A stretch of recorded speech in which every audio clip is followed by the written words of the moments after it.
Hey y'all, it's been a little while, but I'm back now.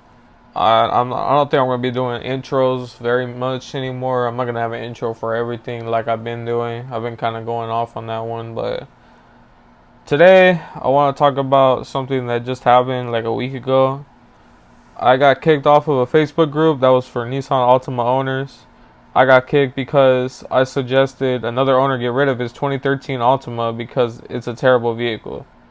I strongly believe that these cars are absolute garbage. Like, anybody that knows me knows I cannot stand the Nissan Altima. Um, I was originally in that group because I owned a 2008 Altima. That was my first car. I found it helpful to be able to communicate with other owners about like concerns and issues with the vehicle that I had. But not too long after I learned that the car sucked. So eventually in September I ended up selling the car. There were a variety of issues with it that were both Nissan's fault and the fault of the prior owner for not maintaining it. I do understand that prior maintenance goes a long way. I do understand that not everything is the fault of Nissan. But in this video, I will give you 3 points as to why this is a poorly made vehicle and why you shouldn't spend your money on it or spend your money on any other Nissan products. So my first point as to why you shouldn't buy the Nissan Altima is the transmission problems, specifically with the CVT. So we're here on carcomplaints.com, and Nissan started making the CVT transmissions, or they started putting them in the Altima in the year 2007.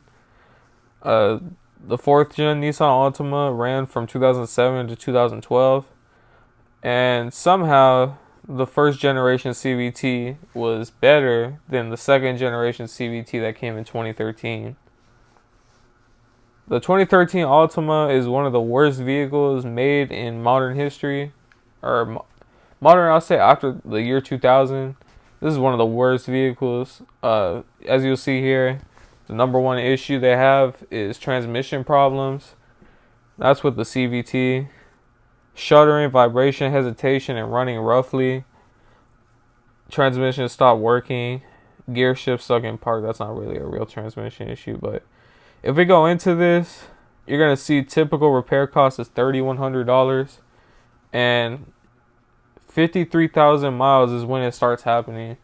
That's a low mileage for any transmission issues to happen. Like, normally your car should run 100,000 miles without any major problems, but this, you'll see, starting at 53,000 miles, you're gonna have transmission problems that could run you this much, and most of the time you're gonna have to get a new transmission because it's not able to be fixed.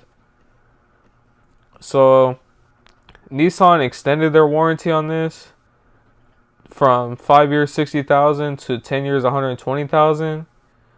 In my opinion, this still ain't like, this still isn't a compensation. I'm not gonna say compensation. I'm gonna say that's not adequate because the problem is already like, the damage is already done. Basically, you already put these transmissions in millions of vehicles, so that's not really a help. Especially like, say you get to the 10 years, or say you get to the 120,000, like it should still be running past 120,000 relatively smoothly. But like, say you roll over 120,000 and then boom, your transmission is done and you're not covered under warranty. Like, what are you gonna do? You know, like not everybody has $3,000 to shell out for like a car repair. But as you'll see here, this person in Harrisburg, they said our Nissan started running rough between 1,500 and 2,000 RPM. Car will vibrate, run rough, and it only has 32,000 miles on it. Uh, yeah, it's basically lower speeds where it starts shaking and jerking, you know. And like I said, this is the second gen CVT. This isn't the first CVT they made.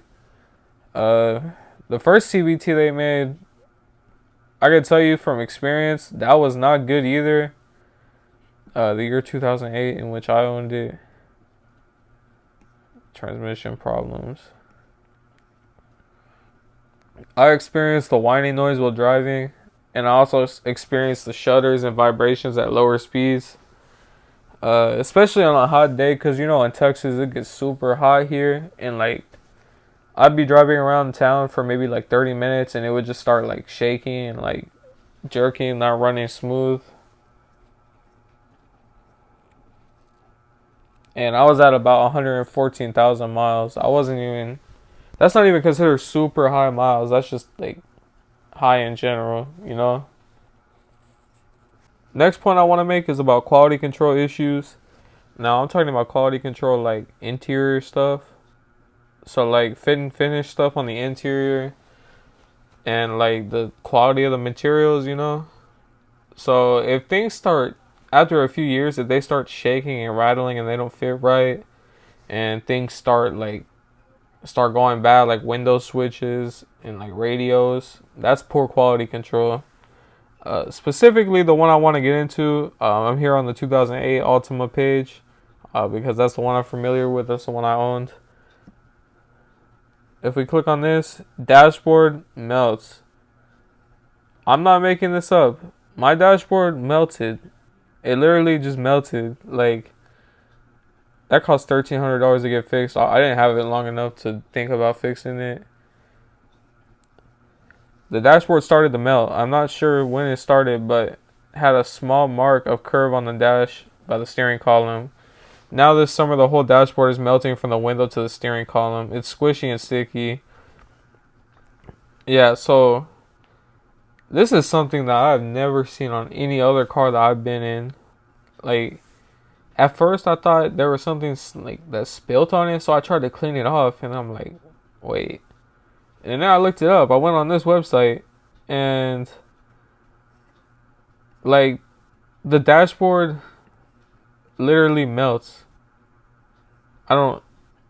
How do you?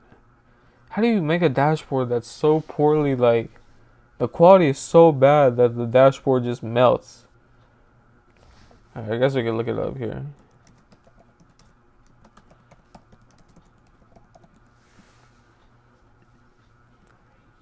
Yeah, this is it right here. Hold up.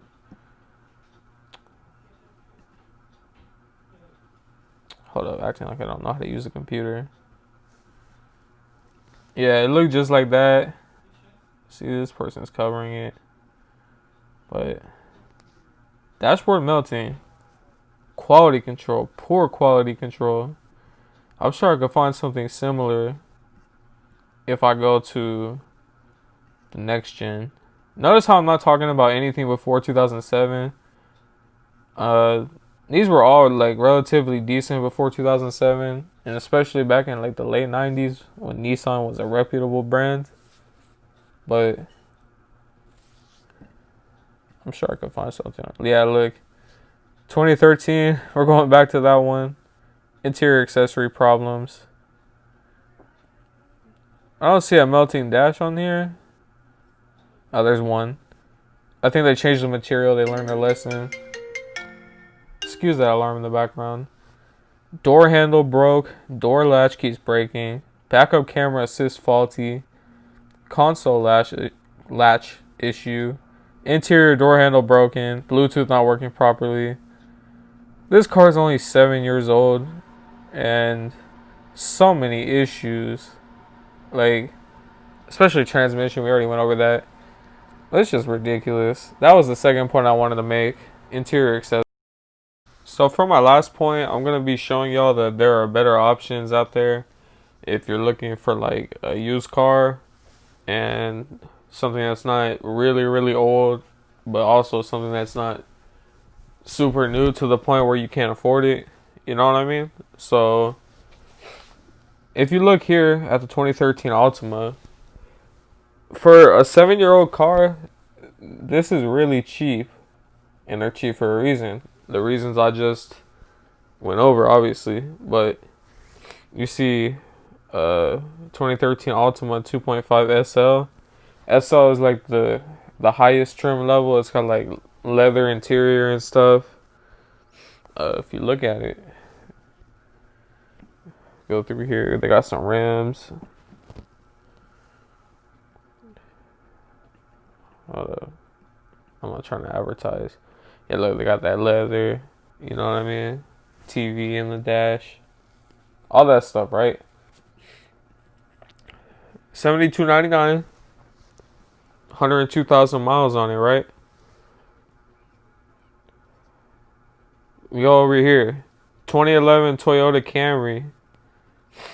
2 years older. Click on this one. How much did we say this one was? $72.99. About the same price. And about the same miles. You get a Toyota Camry with the same ass features. Hold up, you're not gonna show me no pictures? Hold up.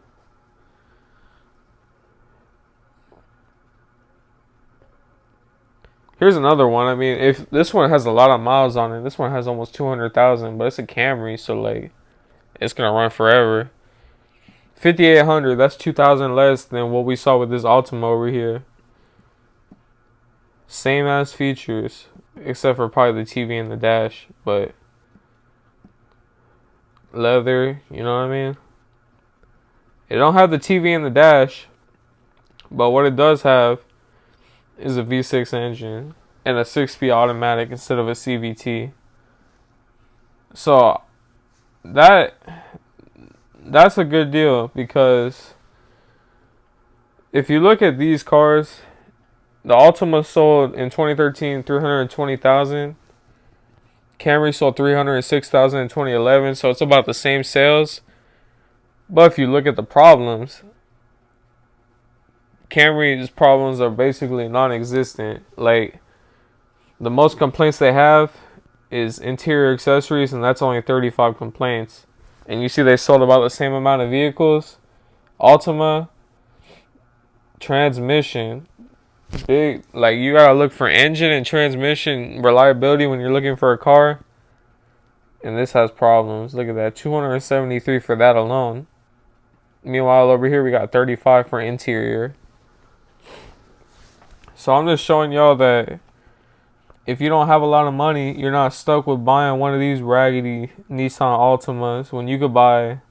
I know they're boring. I know a Camry is a boring vehicle. Like, Camry is the most vanilla vehicle you could buy. But look, you're getting a car that's gonna last. You already know what you're getting with the Camry. With the Altima, you're rolling the dice, and your transmission could just fail on you, and then you're stuck with a $3,000 or $4,000 bill. So, anyways, I just wanted to let y'all know of my disdain for this vehicle and warn y'all not to buy it. I know it might look appealing because they be cheap, you know. They sell really cheap, and I see a lot of people be like, that's their first car and stuff. There are other options. There are a lot, like, not only the Toyota Camry. If you want something that's less vanilla, I suppose you could go for a Honda Accord. But anyways, y'all, like, comment, subscribe, and I'll see y'all in the next one.